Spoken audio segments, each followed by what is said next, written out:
got a special guest host, audience. You are so privileged. We have got someone very special coming in. When she's not driving public debate, she's more likely at the centre of it, whether it be her politics, her latest haircut, or even the state of her kitchen. We can't stop talking about her. Would you welcome, as our special guest host on the catch-up today, Deputy Leader of the Opposition, Julia Gillard.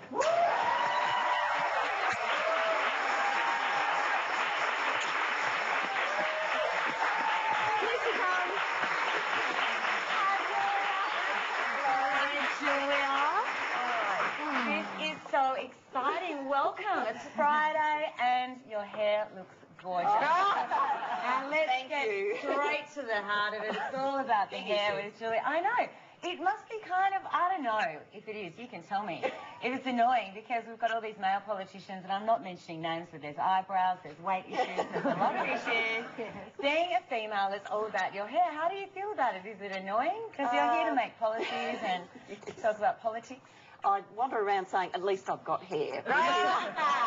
Considerably in advance of most of them, I think. But it got a bit out of control, well, some of those pictures a bit out of control. It got a bit out of control, the hair thing last year, but I think it's settled down, and I think everybody's over it, and let's hope so. Do you find that when you're feeling really good, because I know as a girl, when your hair's good, you're feeling good. And obviously your hair's looking great, so you must be feeling good in your position. I am feeling good in my position, but if I ever need a big political distraction from a bad story, I think I'll do something wild and wacky with it, and everybody will go for the hair instead of the crisis. But hair is fairly safe, though. I mean, you must be kind of relieved when they're talking about your hair and they're not talking about who you're stooping. because that's the other thing with female politicians. Even with Maxine McHugh coming in, there was an article in the paper in the Australian, I think. Matt Price suggested that maybe she was in love with Kevin Rudd. Does sexuality have to play a part in a girl going into politics? No, it doesn't. And who are you stooping? It's not Kevin Rudd. I just want to make that clear. Oh, Kevin's missed out. Yes, he has. Yeah, I think it's because there's an assumption that women are quite likely to reflect the view of their male partner. People are more interested in who the male partner is, whereas they assume about male politicians that they're kind of making up their own mind. So and we know from our Prime Minister that that's not always the case. No, that's not always the case. I think he gets a little bit of advice at home. But yes, I'm sort of over the cartoons that have me and Kevin looking like we're a couple. I mean, I actually think I take less offence than Kevin does. Kevin thinks it's just What does your boyfriend think? Because he's apparently a hairdresser. Does he do your hair? He does sometimes, Does yes. he give you a head massage? Some things you can't talk about on TV. Yeah. No, it's interesting, because would you talk to him about politics and stuff like that? Or what do you guys do when you're hanging out? Does he cook you dinner? Is he romantic? He's very good at cooking dinner, which is just as well because I'm hopeless. Same. We wouldn't eat if it was reliant on me. I would also imagine that you're hardly ever there, so if he didn't cook his own dinner, he'd be going starving. That's right. If he didn't cook without me, he would starve to death. If he didn't shop, there wouldn't be any food in the fridge.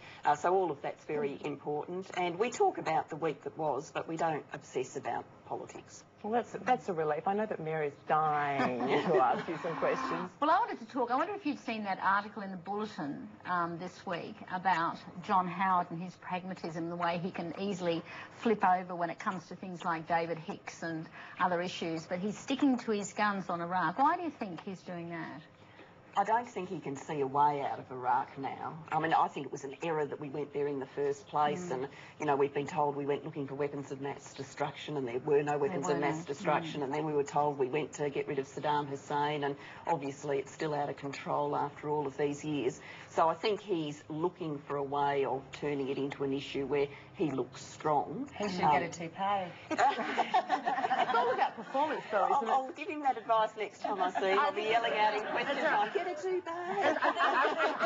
I think Jeanette's actually watching. Hi, Jeanette. That was Zoe. It's all about performance, though, isn't it? Like, how much do you find that you have to rely on being yummy on television as distinct from people actually listening to what you say? I think it's a balance. I would hope that people are actually listening to the content, because it's too important to make decisions about who's going to run the country based on, you know, appearance or hairstyles or whatever. And I reassure myself that if looks really mattered, John Howard wouldn't be Prime Minister. So obviously something else is going on in Australian But politics. I think John and Kevin Rudd actually, they look Sort of the same. the same. In fact, if you put a bit of a toupee on John and morph them, they were a bit clonish. I mean, not in their policies, but just in their appearance. So you had a calculated decision on behalf of the Labor Party so that in actual fact, if you're a little bit hungover from the Friday night on the Saturday, you couldn't kind of tell the difference? No, it's not a conscious decision to do that. I think they're both, you know, conservative men in some senses. I mean, Kevin's a family man, he's a religious person, so he's got that streak of conservative sort of, you know, in him. But he also cares passionately about education, about opportunity, and he's had a life experience that I think is truly remarkable, coming up from, you know, very humble origins and making such a terrific career out of it, losing his father when he was young. So, you know, he's been shaped by all those experiences, and whatever the appearance might say, is a quite different man from John Howard. But do you think that's what the Australian public want, is that middle ground? That sort of... I don't think they're attracted to extremes, the Australian public, but I think they've got the sense now that it's the Howard government that's sort of run out of puff, got a bit stale, and on things like industrial relations, I think it's the Howard government they think has gone to an extreme. Right. Do you think, are you ready for like the public scrutiny? Just pretend, just say, well, it's happening now actually, cartoonists, people... They always make fun out of Bob Hawke. Bob Hawke, they went, nah, you know, and they took off Gough Whitlam talking like that. Are you prepared for the intense satire that's going to come from your appearance, the way you talk? Because you're from Adelaide, like me. Julia and I were talking about how we're both from Adelaide, and you went to Unley High School. I did go to Unley High School. Just down the road from my school, and I said to Julia, did you ever come to McDonald's on Crossroads? Because that's where I worked, my first job.